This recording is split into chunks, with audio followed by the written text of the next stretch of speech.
what we have going on, we're at my shop, which is at my house, and I've got a mini skid that we load salt with, my 725 Vermeer, and I usually fight it a little bit because it's just not quite tall enough to get up over the, I mean, I can get over the spreader, but like with a decent sized bucket, I'd have to have a real short bottom bucket. And I went ahead and bought a new mulch bucket for it. We'll show you guys that, I don't know, in a video. It's Blue Diamond. It's a pretty nice bucket. But I was like, you know what? I need an easier place to load salt. So what I did is, let me run up the machine. It's about 32 degrees today. So my shipping container, I've got salt in it. That's my shipping container right there. There you go, now it's in frame. So when we get the salt, I put it in a snow bucket. It comes right out of the back of a dump truck with a cool chute on it, and I literally take it right into that shipping container so it stays dry all year round. Never have an issue with clumping or anything. It comes out, I get it off of rail cars from a place here in town, and it works really good. So I just wanted an easy way to do it. So what my plan is I am literally, there's a pile of dirt there that I cut out right here. I've got it cut out to where I can put, you know, a couple, 2, 3, 4 inches of rock in there. I'm gonna put filter fabric or road fabric on the other side of that white line. So that white line is the back of my wall block, so I can set it myself. I don't have any help. Sammy's not here. My wife's got projects around the house she's wanting to do. So I'm gonna do this myself. So my thought is I'm just gonna put my forks in the top hoops of my dirty blocks that I got here, and I'm just gonna set them myself. It doesn't have to be perfectly straight, flat, whatever.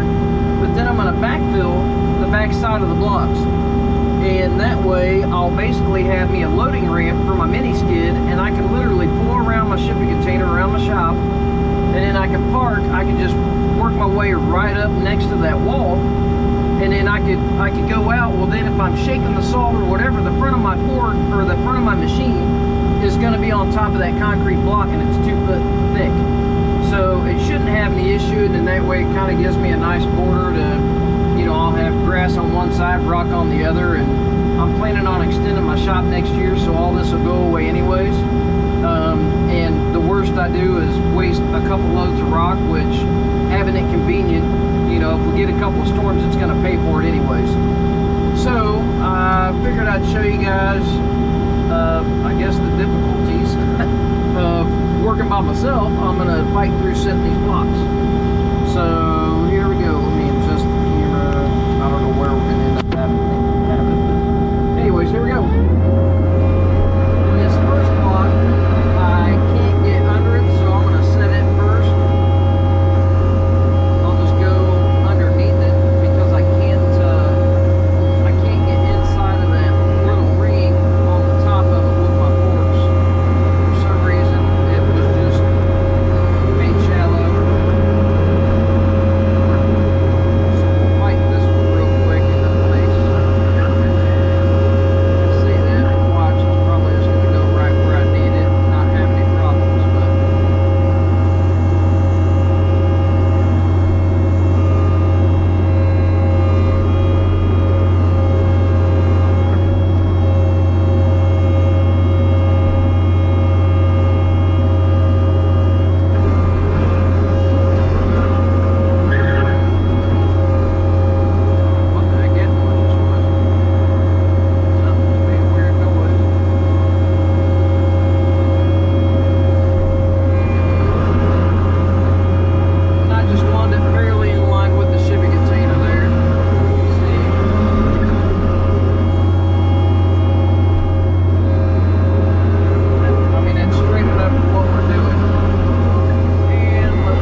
Well, I was getting ready to edit the video. I figured I'd run back here and show you guys. I ran out of time. I had to go winterize a couple irrigation systems that are above ground and we're gonna hit freezing or hard freeze. But anyways, I got this cut out. That's got about 4 inches, 3 inches of rock right there that you can see. So I'm gonna put road fabric on this. And there's my wall, my temporary, whatever you want to call it. I'm gonna put rock. I'll get this all cleaned off and stuff. I'm gonna put rock, you know, kind of up to here, let it spill off of here. That way when I come up, the front of my forks will literally sit there more than likely. Or I mean my tracks, my forks, Jiminy Christmas. My tracks kind of sit up on top of that. I don't necessarily have to be that close. I'm usually not right up on it, but anyways, and if it becomes an issue, I may cut those triangle pieces off the top, because I don't care if those blocks stack back up again. And I was going to show you guys, I know a buddy of mine asked me about my container. So this is my shipping container of salt. I got it marked.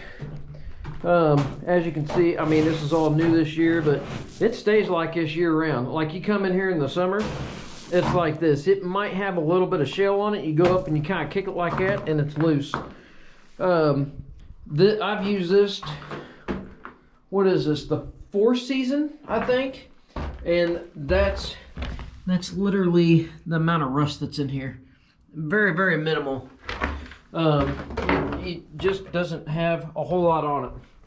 Anyways, and then what I did, see it says 30 ton of salt. So at that line, it's roughly 30 ton of salt. I kind of measure it, you know, like here's your pile. So I'd measure it halfway up.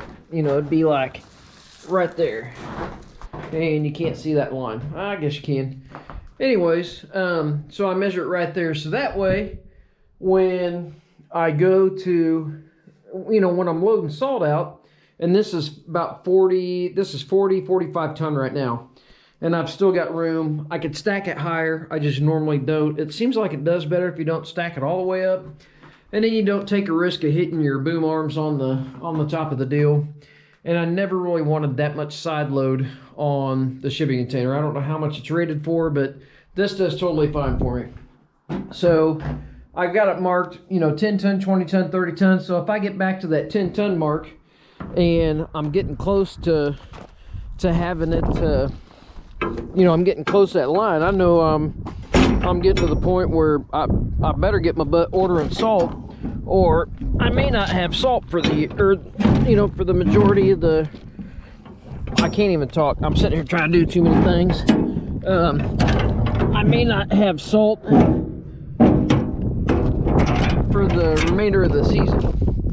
So anyways, what the plan is now, so I can go around my building. I can go around there around my building. I can drive right around here. I can pull up next to this, and then I can go in there with my mini skid. I can come out and I can back right up. I can back right up to here. I can pull right up my ramp and I can load my truck. This will all be gravel, and in that way when I leave, I can easily fit my skid loader or my mini skid over there. It's about 20 feet from the face of those to that shipping container, so that's, you know, you can have 2 pickups there if need be. Anyways, but that ought to work out pretty good, and then I can just drive out right here. I'm gonna put gravel in there and then up to where that trailer is, so that trailer will be sitting on gravel and all that. That'll have rope fabric on. I'll probably put fabric on the ramp and all that, but anyways, I figure I'd show that real quick. Might give somebody an idea if they're doing the same thing I am, loading with a mini skid or something like that at their shop. Easy way to do it. I mean, you could just as easy, you could just as easily get you some block and just put AB3 on the back side of it if you don't have dirt and you're in a parking lot. That way you could tear it down after the season's over and be good to go. Anyways, if that helps, awesome. And I guess thanks for watching the video. Like and subscribe if you would. That kind of helps us out. And have a good day. Thanks.